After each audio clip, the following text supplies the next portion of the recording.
legend of the Chinese dragon.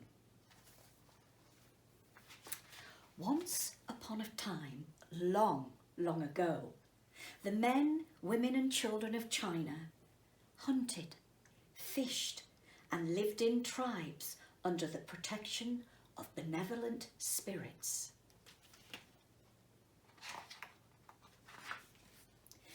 These spirits resembled the animals with which they had always lived. Those near the ocean had chosen the spirit of the fish, which glistens in the water. Those in the mountains had adopted the bird, which is good at chasing clouds away. Those in the low plains preferred the horse, which gallops as fast as the wind. Those in the high plains put themselves under the protection of the serpent, which glides silently from one place to another. Those in the fertile rice fields swore by the ox, friend of man and tireless worker.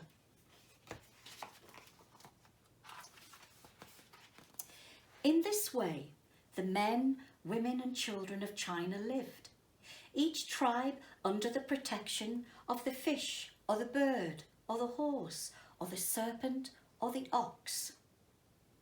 Sadly, the tribes were envious of each other and often waged war among themselves in the names of their spirits. They fought so much that one day the children of all the tribes of China decided that they had had enough of fighting and they declared war on war. They decided to create an animal that would protect all the people. An animal that was agile like the fish, free like the bird, fast like the horse, cunning like the serpent, and strong like the ox. So they took the body of the serpent and glued it to the scales of the fish. They took the head of the horse and attached the horns of the ox. Then they attached the head to the body and added the wings of the bird. They called this fabulous animal, which could fly in the air, swim in the ocean and walk on land, dragon.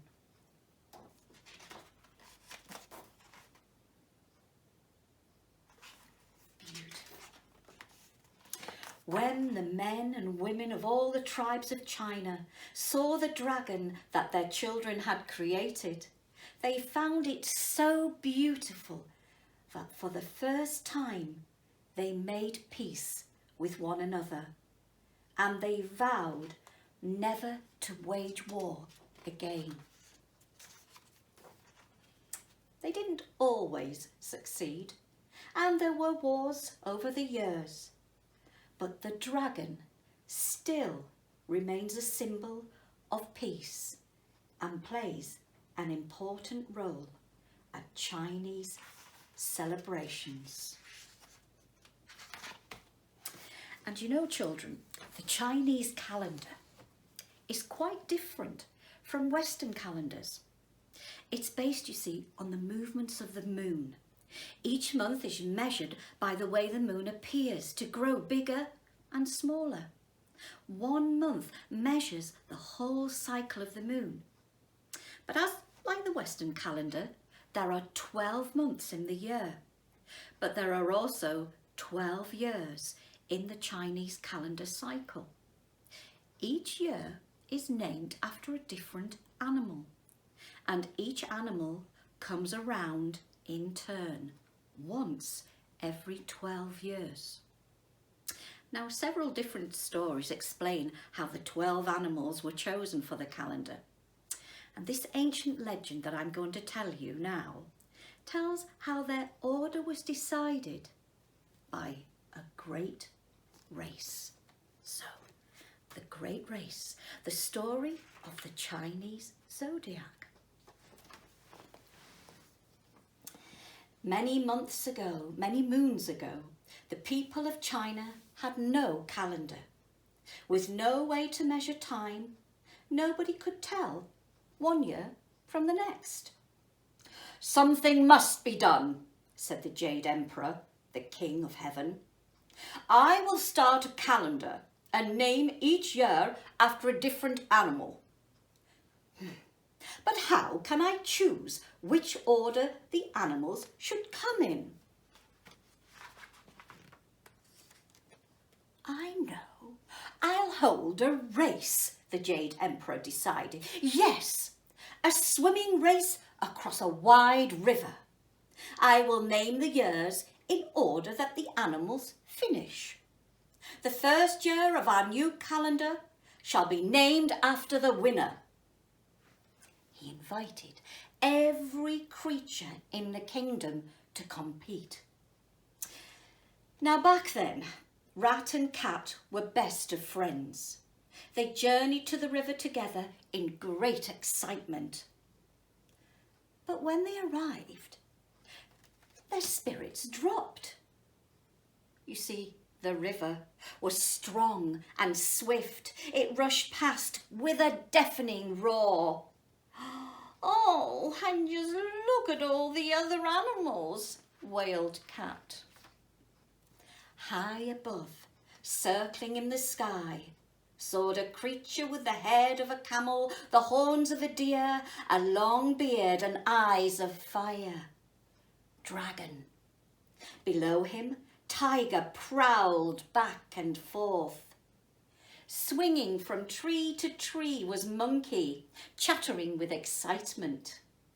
Snake was coiled around a branch. Rat thought she looked very calm. Close by, Ox waited patiently. Pig was wallowing happily in a pool of mud. Dog bounded around, wagging his tail. Hare was gazing up at the moon, which was still faintly visible in the sky. Sheep sat watching Cockerel preen his fine feathers, and Horse stamped his hooves and shook his glossy mane. "I'm the smallest animal here," said Rat. "Oh, we'll never win," howled Cat. Rat was silent, but his whiskers flickered and his tail twitched, and there was a gleam in his beady eye. "Wait here," he told the Cat. "I've got a plan." Rat sidled up to Ox. "Oh, how fine and strong you are, Ox," he said. "Oh, your back is so broad. I'm sure you could easily carry one or even two small animals across the river. Cat and I would love a lift." "Of course, dear Rat," Ox replied. "You can depend on me." And so Rat and Cat climbed onto Ox's back. The Jade Emperor shouted, "Ready, steady, go!" There was a great squawking and bleating and snorting as the animals plunged into the river. Ox swam sure and steady. It was such a smooth ride that Cat curled up between Ox's shoulders. He closed his eyes and began to purr. Rat could see Pig still relaxing near the shore. And soon they passed Dog, who was playing in the water. "Come on, Ox," urged the Rat. Meanwhile, Cockerel had spotted something. "A raft!" he crowed triumphantly. "Come on up," he called to Monkey and Sheep. "This looks fun." Monkey shrieked as he sprang aboard. "But are you sure it's safe?" Sheep asked, clambering up. Rat watched the raft wobbling as Ox swam past. Overhead, Dragon circled through the clouds. He was too big to swim in the crowded river, so the Emperor had told him to race through the sky, braving the winds instead. "We're getting closer, Ox," shouted Rax. "Keep going." Ox swam on, sure and steady. Now they were catching up with Hare.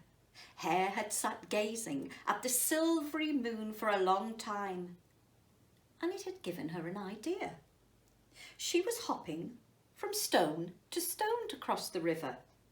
And there was Tiger using all his strength to battle through the currents. Ox swam on, sure and steady. "Oh, now we're near the land. Come on, we're in the lead," cried Rat.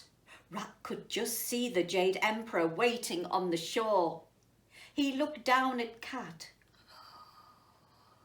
still snoozing in the sun. "Lazy animal," he thought to himself. "He'll have all his energy left when we arrive. He'll be able to run fast and he'll get to the finish line before me." Quick as a wink, Rat saw his chance. He sneaked up close behind the cat and splosh! He pushed him in. Ox turned to see what had made the splash. He couldn't see Cat, but he could see the other animals and they were getting closer, so he kept swimming.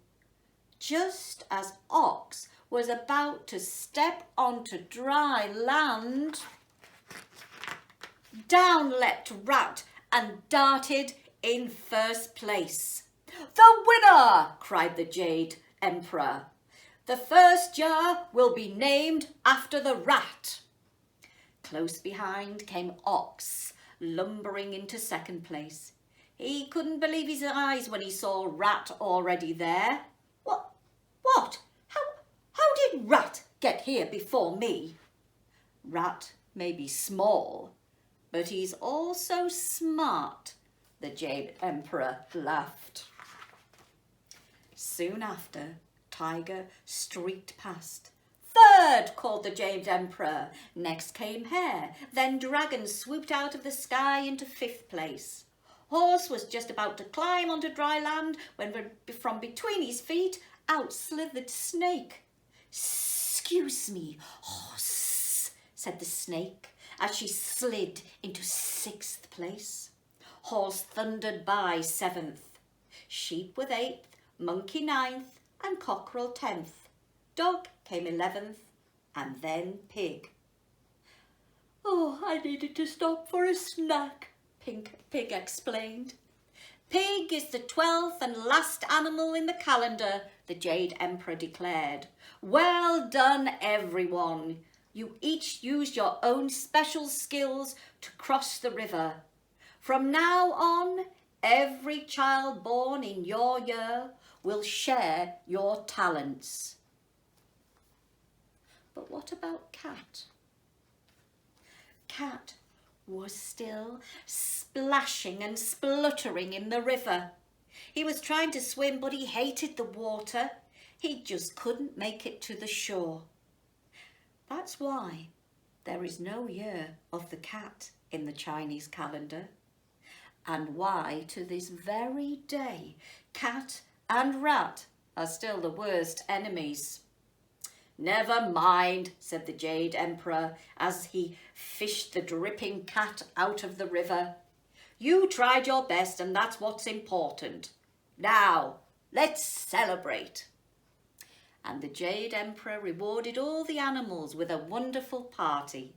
There was dancing and decoration, feasting and firecrackers, and the animals rejoiced and wished each other wealth, health, and happiness. Now then, it said something there about the characters of the 12 animals of the Chinese zodiac. And that's true, children, because each of the year, as you know, is assigned to a particular animal. And for those animals, there are certain characteristics. So, for example, if you are born this year, 2021, you were born in the year of the ox. And the ox are said to be honest, patient, and hard-working. They get along well with snakes and cockerels. There you go. If you are maybe, let's have a look, 5 years old, maybe you were born in 2016. You were born in the year of the monkey. And it says monkeys are happy, confident, and enthusiastic. And they get along well with dragons and rats. Do you know what year you were born in and what special characteristics you have? You see, they say, this is the animal that hides in your heart. See if you can find out what year you were born in.